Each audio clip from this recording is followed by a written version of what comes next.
Hey, Jeremy, welcome to the show. I appreciate you being here. Well, thank you. It's great to be with you. Really appreciate it. I want to start off before I jump into all the questions I have, just so everybody has a better frame of reference.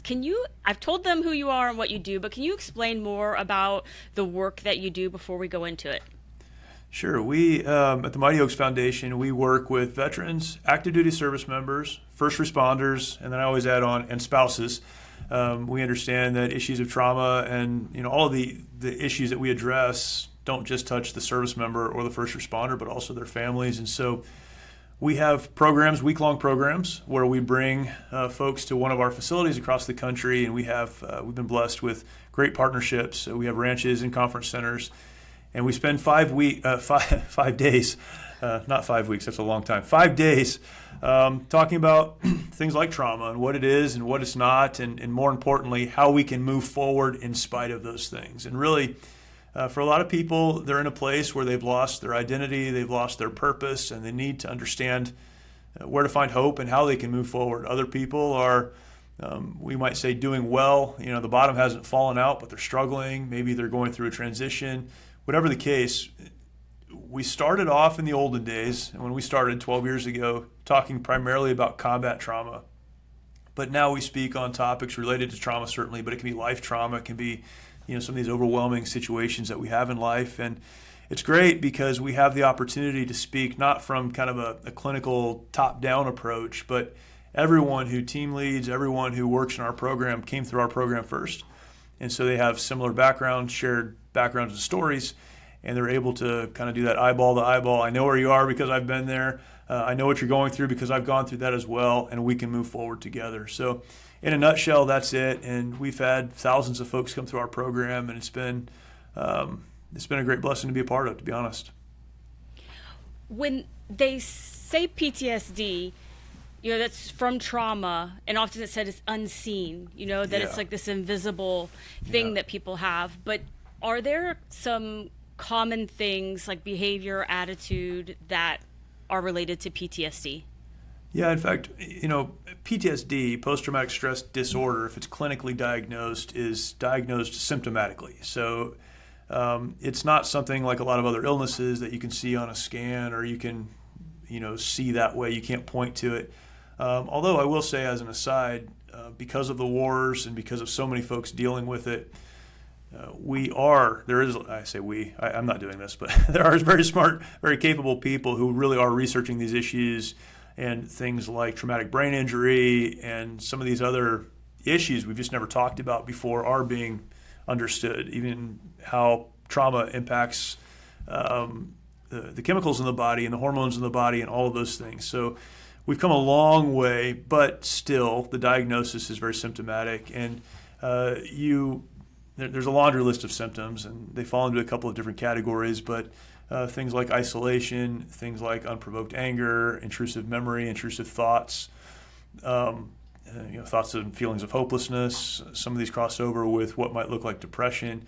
But if you have symptoms in a few of these categories, a clinician can look, and if it's connected to an event, again, clinically, it's an event that either is sexual trauma, sexual in nature, or is being near death, seeing someone die, severe trauma. If those symptoms can be connected to those traumatic events, then a person would typically be diagnosed with post-traumatic stress disorder. What's interesting about that, I think, as we talk through some of those issues, is there are people who may not necessarily have multiple symptoms, who have experienced severe trauma in their lives. Veterans aren't the only ones. They don't have the corner on trauma, right? And so there are other traumatic events. One of the definitions I love about love related to trauma is, this is not clinical, but this is a chaplain that told me this. He said, I look at trauma as an event or series of events that pushes one beyond their ability to cope. So if something's come into your life that's pushed you to that place where you just can't function normally in the rest of your life, it's okay to look at that as trauma. Those are traumatic events. And then we can begin to address it. And so for us, we kind of broaden out, trauma. You don't have to be clinically diagnosed with post-traumatic stress disorder. But if you've been through some of these things that our service members and their families have, we want to help work through that trauma, that difficulty, whatever it is in your past. It's still there. You don't get past it. You don't forget it. but it does not have to control your life. And so we talk about how to move forward in spite of that. With this trauma and maybe, like you said, being pushed past the point of knowing how to cope, does that lead to poor decision making for somebody dealing with it? Because I've seen that with money decisions in PTSD. Yep.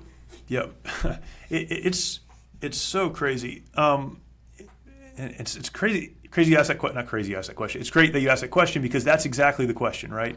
So often, men and women will come to our program and they'll say, because of my trauma, because of my combat trauma, or because of the trauma in my life, maybe I was abused as a child or something else, because of my trauma, I have lost my relationships. I'm addicted to, something. I'm behaving badly. And what you have to help people understand is, no, these situations that you're dealing with in your life, the alcoholism, the drug addiction, the broken relationships, those are the result of bad behavior and bad decisions. You've made bad decisions that have led you to this. So your relationship issues right now, they're not because of your trauma. They're because you made a series of bad decisions following your trauma, trying to cope, trying to numb, trying to forget. You haven't properly addressed the trauma. And in spite of that trauma or in light of that trauma, you have made bad decisions that have led to where you are right now. And so deconstructing that, and it is, very much the case with people who find themselves in money trouble, is you make a bad decision that puts you in, kind of a bad situation, and then you make another series of bad decisions, and now you're in a terrible place. Very much the same. It's kind of a panic response, I think, for some people. When people get to that place where they've made a series of bad decisions, that can definitely feel overwhelming. Yes. What's your advice for someone to take the first step? Because at that point, they probably don't even know which way to step because they've messed it up so bad, or feel that they've messed it up so bad. Right. But getting the courage to do that. I have found in just about every area of life, there are people available to you, and there are resources available to you that can help you move out of whatever bad situation you find yourself in. So whether that's because of trauma, or it's because of finances, it's because of relationship issues, or whatever the case. But the first step is always being willing to ask for help. This is in the world that I live in. We say we have a 5-day program that addresses trauma, and we'll talk internally and say, really, it's us doing our best to put people in a corner where they have to make a decision to move forward. That's what we're working for. When you are finally so tired of where you find yourself that you have to change, and you're willing to acknowledge that and then reach out for help, then you can start to make progress. It's our pride. We don't want people to know what we're going through, or that inner voice that says no one has ever been through this like you have, and so they wouldn't understand. We start to pile a lot of things onto our hearts and minds that just aren't true. We've got to get to the point where we're willing to reach out for help, and there is help available. There are resources available, but that is the biggest first step. And then you can work from there. Surround yourself with the right people. Find experts who care about you, who can give you the right advice to move forward. There are a lot of things that you can do, but you can't do anything until you decide to move forward. Yes. I was recently, what you say that made me think of, oddly, a song. There's a singer, Nate Smith, who, by the way, happens to be a military brat. But he sings a song and he talks about that he feels like there's nothing left to hold on to. And I feel like a lot of veterans and service members get in that spot, which is a very scary spot. Like they just feel like they don't have anything to hold on to. And that's, I think, what you're saying. Like you have to find something to hold on to, or that person to help you. Yeah, that's exactly right. And not allowing yourself to fall into this trap of thinking no one cares, no one would understand, no one wants to listen. Man, there's so many great resources. I was talking about this earlier today. When I came home from Iraq in 2003, I struggled an awful lot. And in 2003, there were people that cared about me. That's how I was able to get back up and move forward. But we didn't have the resources that we have today. We didn't have the opportunities that we have. We didn't have podcasts like yours. We just didn't have any of this. Well, now there are so many resources available, but they do you no good if you're not willing to reach out and grab them, and take advantage of what's available to you. How do you know the right person to reach out to? Because I see this in my sphere in the military and veteran space, dealing with money, and a lot of nonprofits, a lot of people in the mix. Same thing dealing with trauma, PTSD. I feel like now there's a lot of people saying they're going to help. How do you know that they are a good actor in there?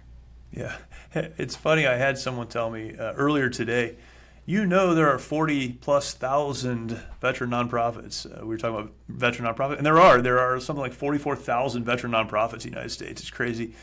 That's a great question. I don't know that it can be answered simply. I would say this: as a person, I think you need someone in your life who cares about you, but is not emotionally invested in whatever situation you have. So they're not picking sides, right? They want what's best for you. They don't need you to do something so they can get something out of you, or whatever. Like when I have problems, if my wife is the person I depend on, she's emotionally invested in how I manage this problem or this issue, right? Because it's going to affect her, it's going to affect our kids. You need someone that cares about you, but they're kind of outside of your situation, but they're a little further down the road than you are. So this is how I think about it. Someone who has been through what you've been through, but they're further down the road. They've made some good decisions. They've started to make their way out of it. Maybe it's someone who's much older and much further down the road. But they care about you personally, but whichever way you go, that's not going to hurt them, right? I think that's how you get the best advice from an individual, a person. And this is, to me, this is in every area of life. This is in marriage.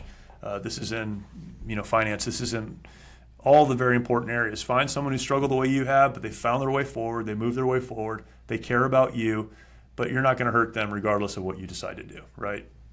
So they can give you good advice. When you look at an organization, it's a little bit harder. And I think the best way is to talk to people who have been a part of that organization and really finding out what their experience with them has been. For us, for many, many years, now we do a lot of advertising now, but for many, many years, we didn't advertise our programs.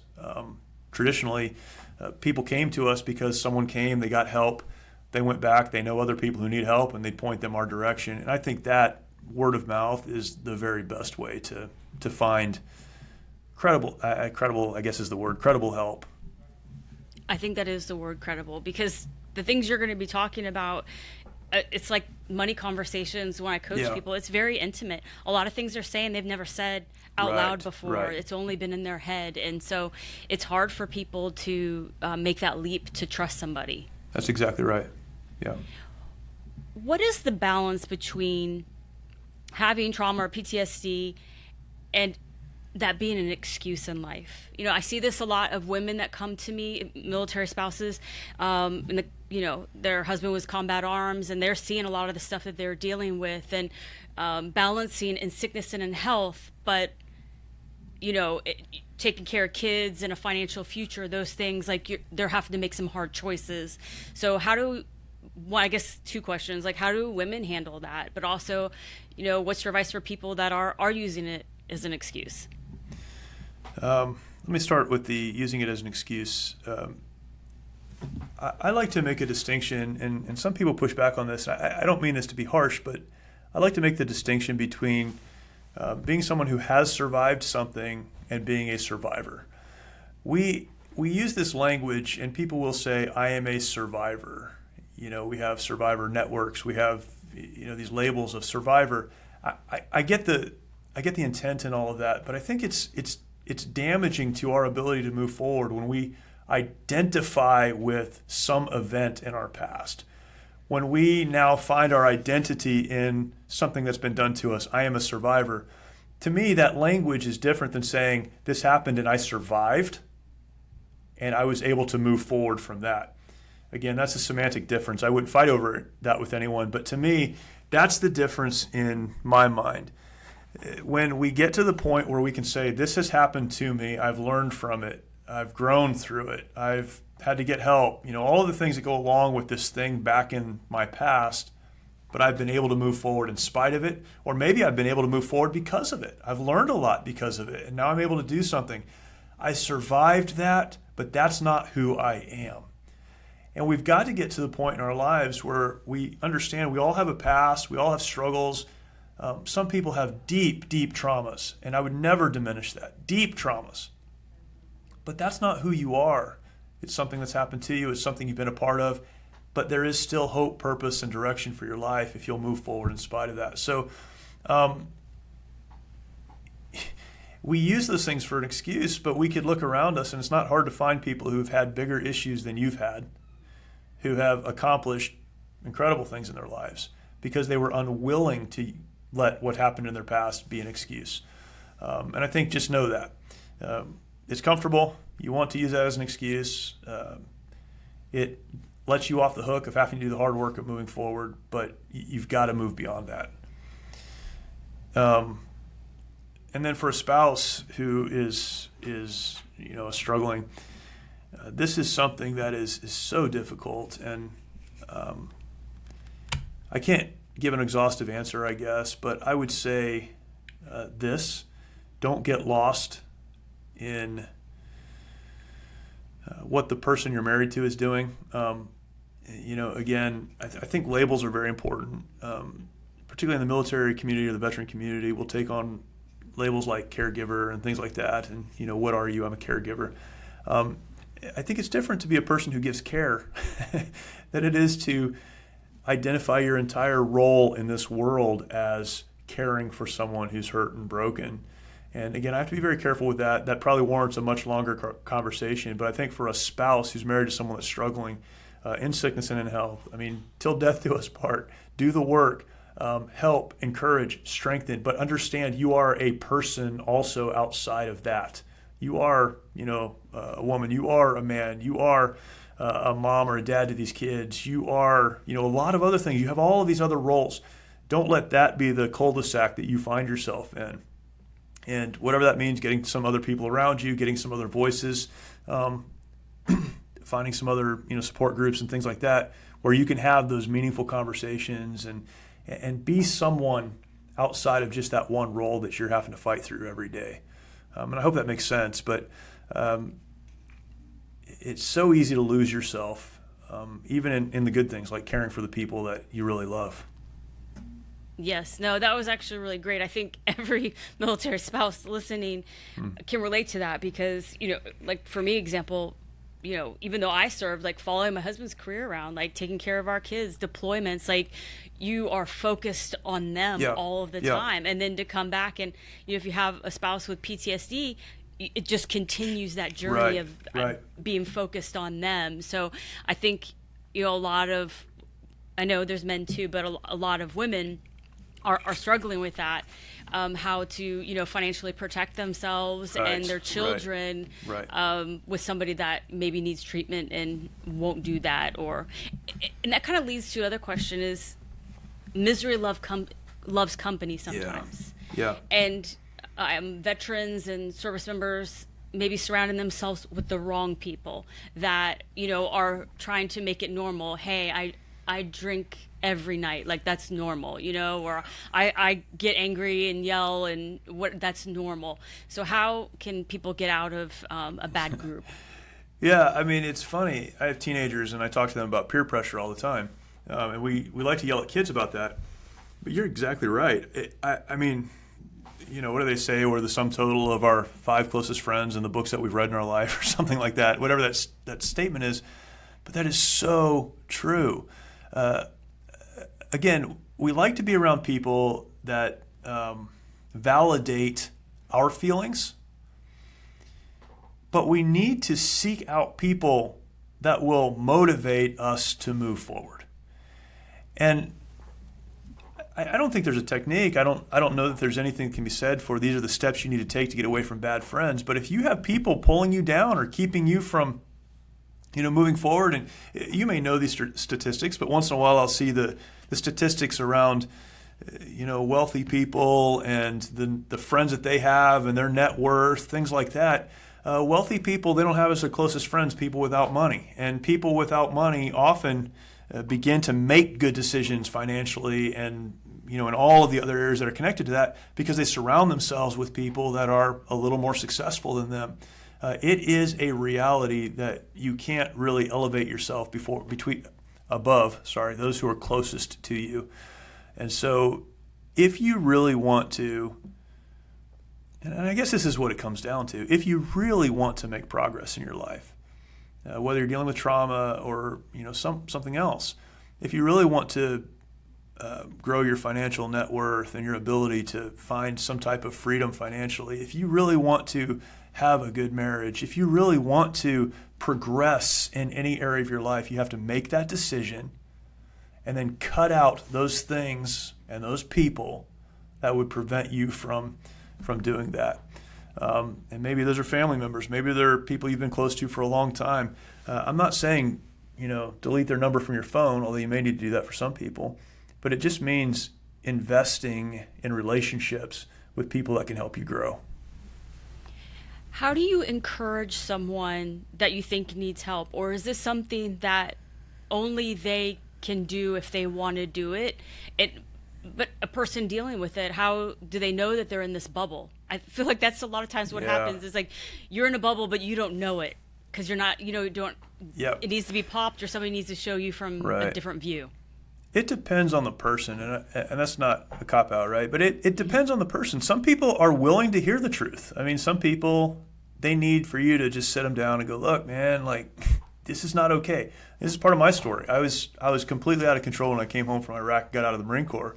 And I had a couple very close friends like get in my face and say, this is not okay what you're doing. Like, you need to fix this and we're going to help you, but you've got to, so sometimes that's what's needed. Sometimes what's needed is you just need to let that person know, hey, I know you're struggling. I don't understand it all, but I'm here for you. I'm always available. It's making yourself available. And it's probably then, everything in between those two extremes. One of the things our organization has done is provided a lot of resources that are available for free on our website, books and other videos, resources, so that if you care about someone, you can say, hey, here's a book written by a combat veteran who was struggling as well. And I just thought you might be interested in this. Just letting people know you care about them. And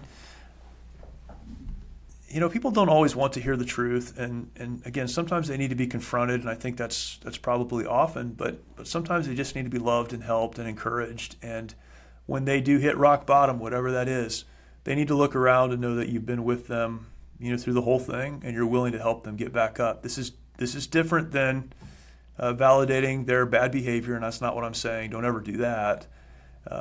But making yourself available. Hey, when you're ready, I'm here for you. It's tough. It's tough because every person's different and every situation is different. But just being diligent to be a friend. Sometimes I think the best way to look at a difficult situation is by asking the question, what would I want someone else to do for me if I was in that situation? How would I want them to treat me? And then do the same. That's a good point. I recently read, I don't know where it was, but it was something Dakota Meyer wrote, and he was saying that there was a time in his life that he wasn't taking care of himself, wasn't in a good place, and he went to meet Tim Kennedy somewhere, and that when he walked in, that Tim Kennedy pulled him aside and was like, hey man, when you walk in, people are expecting a hero. He's like, why don't you start acting like one? Yeah. And so right then I thought I have a great idea for a reality show. There's a lot of spouses that would love for Tim Kennedy to come to their house. Show up at their house. Yes. And start telling people to start acting like one. So, because there's a lot of heroes out there that, aren't acting like one. So. No, that's right. And, that's a great example of if, often in the veteran community, we put up this wall or this facade to keep other people out. And we say things like, you don't know where I've been, you don't understand what I've done, all that dumb stuff we say. Well, sometimes it takes another veteran to come alongside of them and say, hey, like, I get it, and I do understand it. Our program is kind of built on that principle, but sometimes it's very helpful. I've talked about how when I left the Marine Corps, I found myself in a great church community, and I was still a wreck, right? Sometimes you are in the right place, but you need the right people to come along and talk to you at that moment. And so, that can be a help as well, is someone who can go, I know where you've been because I've been there. Now let's figure this thing out. What do you wish more people knew about those suffering from trauma? Wow, that's a great question. What do I wish? Oh, man, what a great question. I wish more people knew that they could help people work through trauma. I've had, in the years that I've been doing this, I've had, pastors, I've had professional counselors, I've had other people reach out to me and say, we have this combat veteran who's struggling and we don't know what to do to help them. And I always scratch my head and think, how can you not know how to help them? They're not unlike anyone else who's ever been through anything else, and other people have struggled, and you just need to love them and care for them and be there for them. And I think people who know someone's struggling, maybe they're a little bit afraid of it, they need to just reach out and love and encourage and help and be there for them. And I think, it'd be so hard to explain all of the things that are involved in trauma and all that. But what people need to know is they can help, and it does matter. What they do matters. Don't just ignore it and pretend like it's not a problem or let someone else deal with it. Love people, care for people. You really do make a difference. That's a really good point, that just one little act of kindness can go a long way to, it feels like sometimes somebody just wants to be seen. They want you to say hello and smile at them. Yep. That's all they needed. Yeah, no, that's right. That's right. And know this, everybody's got that thing running around in their head that says, no one cares, this doesn't matter to anybody. So if you stop long enough to demonstrate care and concern, at the very least, they're going to have to look past you to continue to believe that lie. So yeah, it's very powerful to be kind to people. Yes.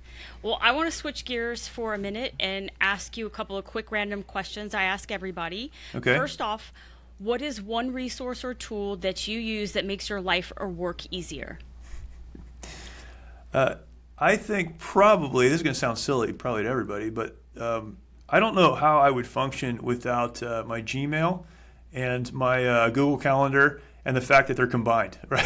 So to me, I've tried everything in the world. I'm like an early adopter of every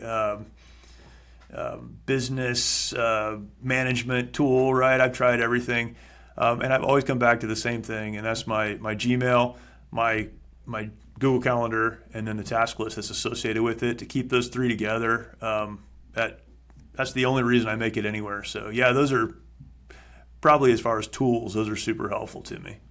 I completely agree. I have some other email systems, and I find that like Gmail is my safe spot. Like I can be more comfortable here. Yeah, it's great. It's great, and it's more intuitive. And I hate that with all this. I did Franklin Covey for a long time. Like I've tried everything, and that's the best one for me. So yeah, it's a great tool. What is your favorite book right now, or your favorite book of all time?